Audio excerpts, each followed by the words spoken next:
நல்லா நாயத்தை புடிச்சு பேசுவேன். சரி சரி வா, நான் உன் பக்கம் நான் இருக்கிறேன், கவலைப்படாத. நான் உன் பக்கம் இருக்கிறேன், கவலைப்படாத. என்னடா என் மனைவி கையை பிடிக்கிற நீ ஒரு ஆம்பளையா இருந்தா என் முன்னாடியே நான் யாருக்கு தெரியுமாடா? முன்ன இந்த ஊர்லயே நான் தான் ஊருக்கா வெண்டன்.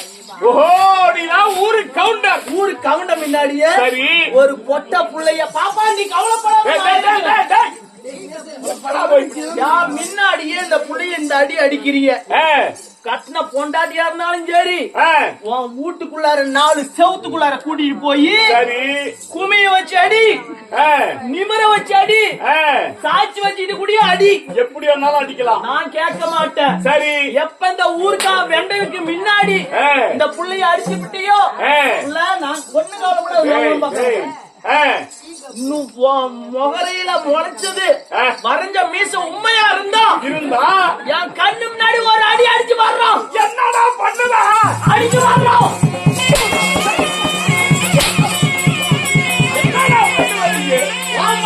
நீ அடிக்கிற என்ன ஊம சொல்றீங்க?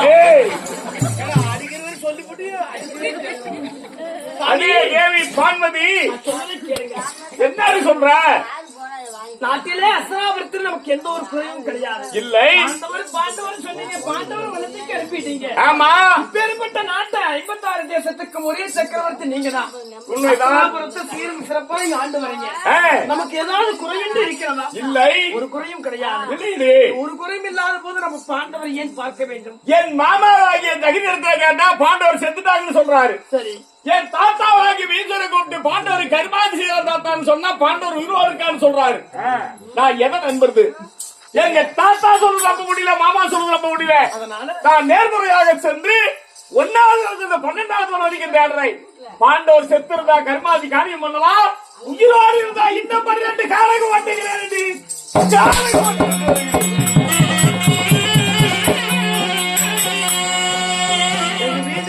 கெட்டும் புத்தி இல்ல, பட்டும் புத்தி கிடையாது.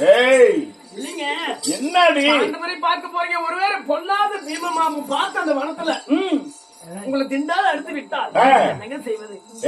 மனைவி வார்த்தையை கேளுங்க.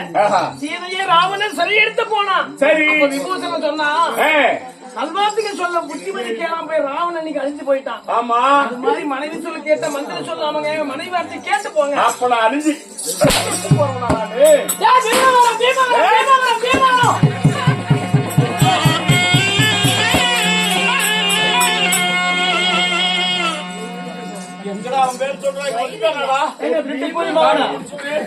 சொன்னாவே பயப்படுறாரு. இவரை போய் பாண்டவர் போய் புலத்த போறோம். சரிங்க தேவி, சரி இங்க வாங்க. நீ சொல்லி நான் நிக்க போறோம் கிடையாது. தடைமேல் தடை போட்டு மறித்தாலும் சரி, இந்த அண்டமேல் இந்த மண்ணில் இருந்தாலும் சரி, அகிலத்தில் நீரத்து போனாலும் சரி, பாண்டவரை தேடி போகிறேன் என்று நான் முடிவெடுத்து விட்டு குறைந்த துணியாளரை வழக்காக எடுத்து முன்ன வச்சு உயிருள்ளவரை இதுவரை நான் பிடித்தது கிடையாது. கெட்டதாராலும் சரி செய்வேன் சொன்னா உதயமான சூரிய அஸ்தமாக என்று அன்றைய நான் செய்து காட்டுவேன். நான் போய்த்தான் ஆக வேண்டும்.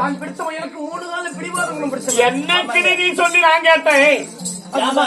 நான் சொல்றத நீ கேளு. எப்படி? ஒரே ஒரு செல்லு இருந்தா போதும். சரி, 2 சிம் கார்டு போட்டு நாம தொழில நடத்திக்கலாம். மாறி எத்தனை வீட்டுல கிடைக்கிறது? என்ன தொழில்? அந்த தொழில் தான் சாமி. அவன் பேசி கேப்பியா நீ? சாரி, அப்படி அதனால அரமன் இருப்பாய். நான் பாண்டவர் தேடி வனத்தை செல்கிறேன்.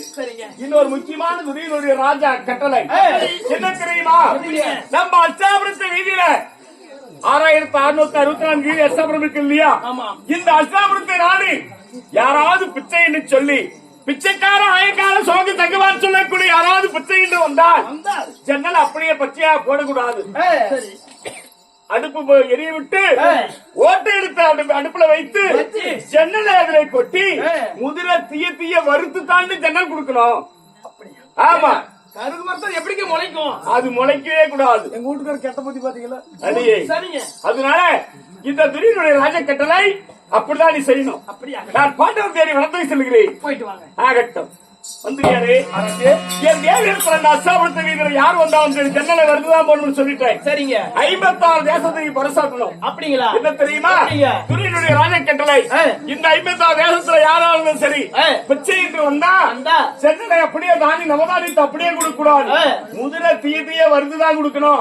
இந்த துரியனுடைய ராஜ கட்டளை சொல்லி எல்லா நாட்டுக்கு பரிசாட்டுற மந்திரி தண்டூர போடு. தண்டூர போடணும். ஆமா. சாமி அதை குடுங்க சார். தண்டோர போட்டு தண்டோர போட்டு வரங்க இருங்க.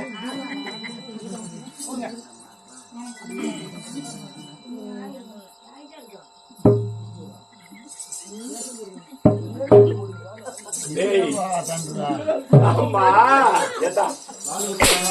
சுடுகாட்டுக்கு பால் ஊத்து போற மாதிரி தான் தண்டூரம் போடுற மாதிரி போக மாட்டு. ஏங்க தண்டூர் தானே போட சொன்னேன். தண்டூரா போட்டுங்களா?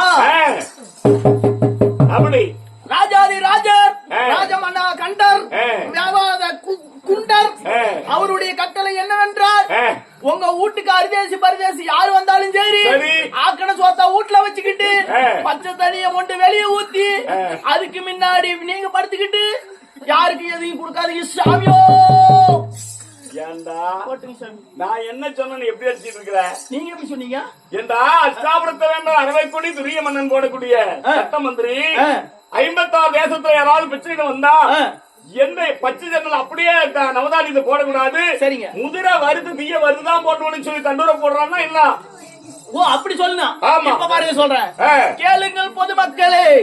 ராஜாதி ராஜர் ராஜ மன்னர் கட்டளை என்னவென்றால் துரிய மன்னனுடைய கட்டளை. ஆமா அதாவது நம்மளுடைய அஸ்தாபுர வீதியிலே அரிதேசி பரிதேசி சங்குமா சோகி யாரு வந்தாலும் சரி ஆமா தானம் என்று கேட்டால் சென்னலை அப்படியே போடக்கூடாது. மரவோடு வைத்து வறுத்து கருக்க தீயாக வறுத்துதான் போட வேண்டும். பச்சை தண்ணியை கொடுப்பதாக இருந்தாலும் சுடு வெள்ளமாக காய்ச்சித்தான் கொடுக்க வேண்டும். இப்படி என்பது துரிய மன்னன் கட்டளை. சாமியோ மந்திரி சாமி பரவாயில்ல தண்டூர் அருமையா போடுற கொடுறாங்க. சரிங்க மந்திரி இப்போ தண்டூரை போட்டு வரமாட்டி விட்டோம். நம்ம காரகத்துக்கு பாண்டவன் தேடி போகலாம். போலாம் சாமி. காரகம் போறீங்களா? ஆமாடா போயிருவீங்க. யாரு போயிட்டு வரலாங்க. காரகம் போயிட்டு வரலாங்க. பாண்டவன் தேடி வனத்துக்கு போகிறேன். பொறுப்புடுங்க போலாம். ஏழுங்கள் சபையார்களே துரிய மன்னனாகப்பட்டவன் தன் தேவியிடத்துல இப்படி ராஜ கட்டளை சொல்லிவிட்டு வனத்துக்கு பாண்டவர் தேடி போகிறார். அந்த நேரத்திலே